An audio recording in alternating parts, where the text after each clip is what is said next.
Aditya Degree Colleges, leading companies లో 10,000 plus placements with 13.5 lakhs highest package.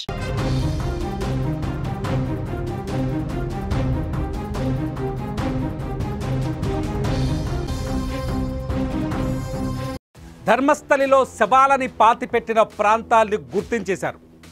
ఏవైతే 100కు పైగా శవాలను పాతిపెట్టారంటూ ధర్మస్థలిలో పనిచేసిన మాజీ పారిశుద్ధ్య కార్మికుడు చెప్పాడో ఆ ప్రాంతాన్ని నిన్న సిట్ ఏదైతే స్పెషల్ ఇన్వెస్టిగేషన్ టీం ఉందో ఆ టీం నిన్న పర్యటించింది. ఆ ప్రాంతంలో ఎవరైతే ఆరోపణలు చేశాడో, ఎవరైతే పోలీసులకి సమాచారం ఇచ్చాడో, పోలీసులకు తను శవాలు పాతిపెట్టానని చెప్తున్నాడో ఆ అన్నోన్ పర్సన్, ఆ అనామక పర్సన్ని, ఆ గుర్తింపు లేని పర్సన్ని, ప్రస్తుతానికి అతని గుర్తింపుని బయటపెట్టే పరిస్థితి లేదు, కోర్టు ఆర్డర్స్ ఉన్నాయి.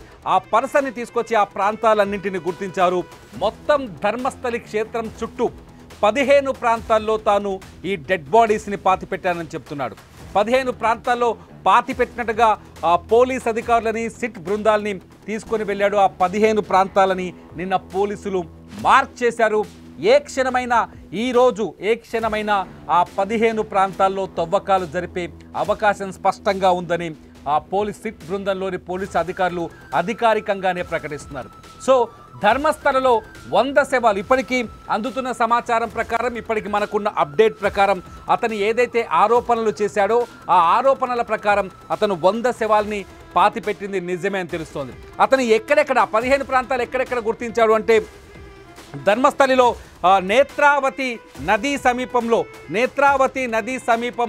8 చోట్ల శవాల్ని పాతినట్టు ఆ 8 ప్రాంతాలు గుర్తించాడు. మీరు చూస్తున్న స్క్రీన్లో ఇది నేత్రావతి పరివాహక ప్రాంతానికి సంబంధించిన నేత్రావతి పరివాహక ప్రాంతంలో జరుగుతున్న ఈ విజువల్, నేత్రావతి పరివాహక ప్రాంతంలో జరుగుతున్న సెర్చింగ్ విజువల్.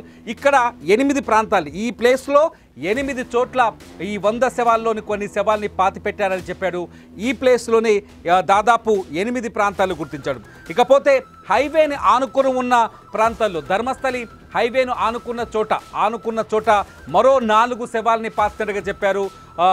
మరో 4 శవాలు అంటే ఏదైతే స్నానాల ఘట్టానికి దగ్గరగా అతను నడుచుకుంటూ వెళ్తుంటాడు, స్నానాల ఘట్టానికి దగ్గరగా మరో 4 చోట్ల ఆ శవాల్ని పాతిపెట్టినట్టుగా, అంటే హైవేకి స్నానాల ఘట్టానికి మధ్యలో 4 చోట్ల శవాల్ని పాతినట్టుగా చెప్తున్నారు. మీరు ఆ స్క్రీన్ చూస్తున్నారు. ఇంకో చోట అజుకూరికి వెళ్ళే హైవేలో అదక్కడ 13వ ప్లేస్ను గుర్తుపెట్టారు.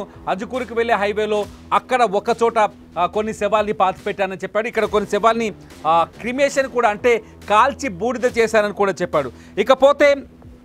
ఇకపోతే కన్వాడి అనే ఒక ఏరియా ఉంది. కన్వాడి ఏరియాలో మరొక 2 చోట్ల డెడ్ బాడీస్ని పాతిపెట్టానని చెప్తున్నాడు. అతను చెప్పిన మాటలు, అంటే అతన్ని ధర్మస్థలికి తీసుకొస్తున్నప్పుడే భారీ సెక్యూరిటీ మధ్య, భారీ బందోబస్తు మధ్య పోలీసులు తీసుకొచ్చారు.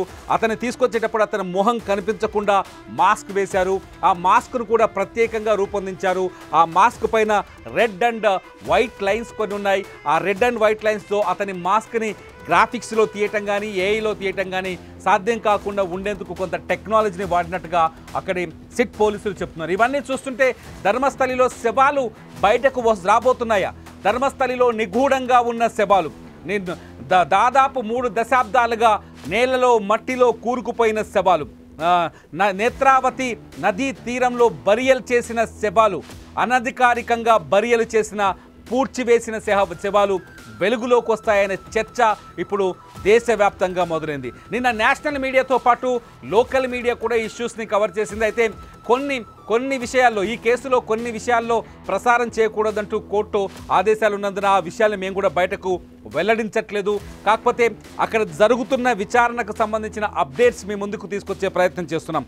మొత్తానికి ఆ అన్నోన్ వ్యక్తి, నేను 100కు పైగా శవాలని పాతిపెట్టాను, దాదాపు 300కు పైగానే అక్కడ హత్యలు జరిగాయి, తాను పాతిపెట్టిన శవాల్లో ఎక్కువ మంది మహిళలు ఉన్నారు, ఆ మహిళల్లో ఎక్కువ శవాలు తన దగ్గరకు వచ్చేటప్పుడు బట్టలు లేకుండా న్యూడ్గా వచ్చేటివి, ఆ శవాల పైన అఘాయిత్యాలు, అత్యాచారం జరిగినట్టుగా ఆనవాళ్లు కనిపించేవి, కొన్ని శవాల గొంతు కోసి ఉండేటివి. అంటే మనుషుల్ని పశువుల కంటే హీనంగా, ఆడవాళ్ళని పశువుల కంటే హీనంగా, కనీసం మర్యాద అసలు మహిళ అనే ఏమాత్రం లెక్క చేయని స్థితిలో వాళ్ళపైన అత్యాచారం చేసి ఆ తర్వాత వాళ్ళని హత్య చేసినట్టుగా అతని మాటల్ని బట్టి మనకు అర్థమవుతుంది.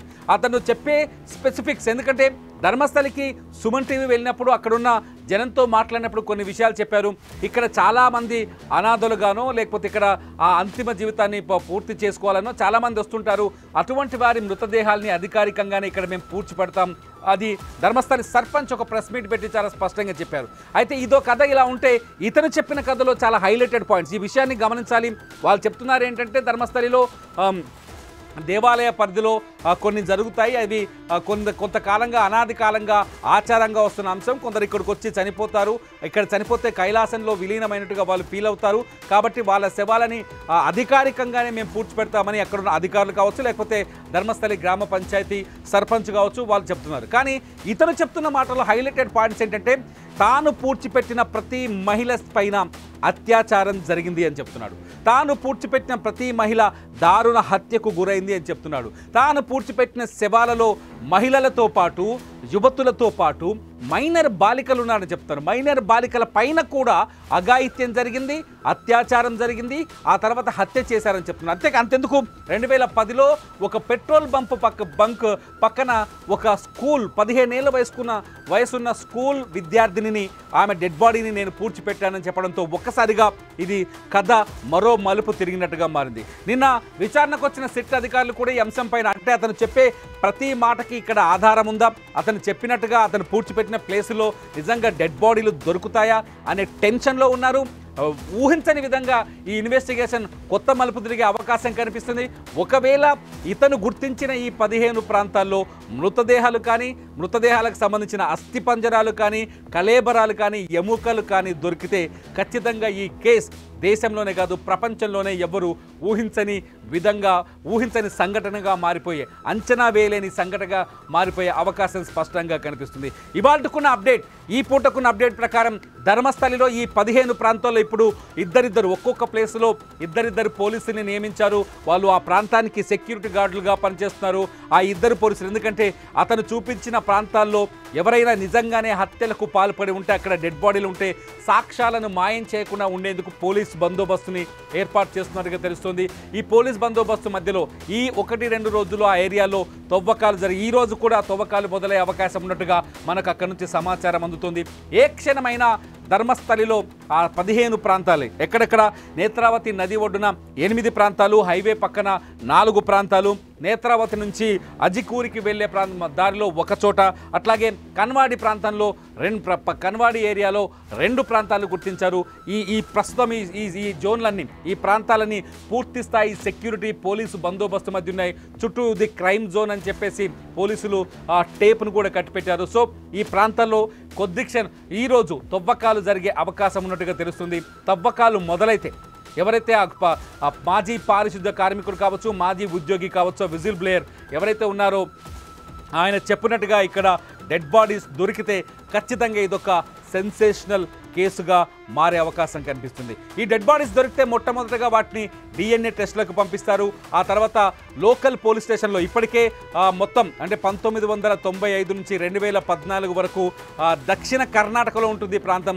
దక్షిణ కర్ణాటకలో దాదాపు 250 మందికి పైగా మహిళలు అదృశ్యమైన కేసులు ఇంకా మిస్టరీగానే ఉన్నట్టు కొన్ని పోలీస్ రికార్డుల ఆధారంగా తెలుస్తుంది. ఆ 250 మంది మహిళల డెడ్ బాడీస్ మిస్సింగ్ కేసులకు ఇప్పుడు ఇతను చూపిస్తున్న ప్రాంతాల్లో దొరికే డెడ్ బాడీస్కి ఏమైనా లింక్ ఉందా, ఒకవేళ డెడ్ బాడీస్ దొరికితే కలేబరాలు కానీ లేకపోతే అస్థిపంజరం కానీ దొరికితే ఆ 250 మిస్సింగ్ కేసులకి వీళ్ళకి ఏమైనా లింక్ ఉందా అనేది DNA టెస్టుల ద్వారా, రకరకాల సైంటిఫిక్ ఫోరెన్సిక్ టెస్టుల ద్వారా నిరూపిస్తారు. ఒకవేళ ఫోరెన్సిక్ టెస్టుల ద్వారా నిరూపణ అయితే 1-2 డెడ్ బాడీస్ మ్యాచ్ అయినా, ఫోరెన్సిక్ రిపోర్ట్లో 1-2 డెడ్ బాడీస్ మ్యాచ్ అయినా ఖచ్చితంగా ఈ కేసులో మరింత లోతుగా విచారణ జరిగే అవకాశం అయితే ఉంది. కాకపోతే ధర్మస్థలి ప్రజలు ఒక బలమైన నమ్మకంతో, విశ్వాసంతో ఉన్నారు.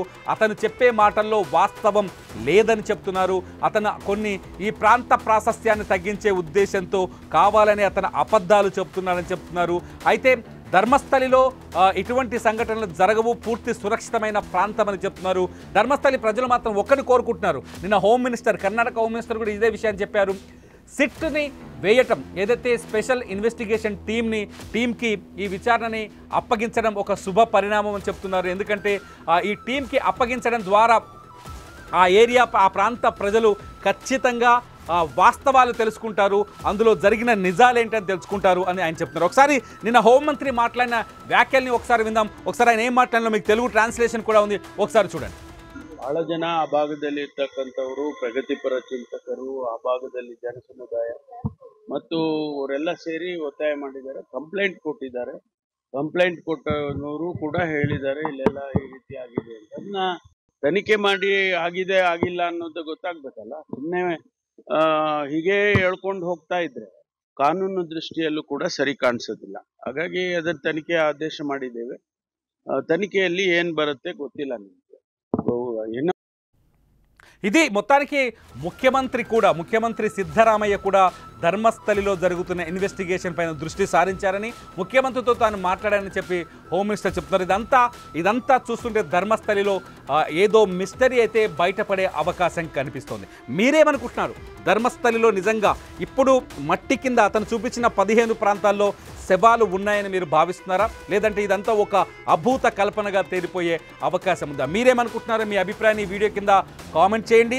ధర్మస్థలికి సంబంధించిన అప్డేట్స్ని, విచారణకు సంబంధించిన అప్డేట్స్ని సుమన్ టీవీ డిజిటల్ లైవ్, అట్లాగే సుమన్ టీవీ లైవ్లో రెగ్యులర్గా వాచ్ చేయండి. చూస్తూనే ఉండండి సుమన్ టీవీ న్యూస్.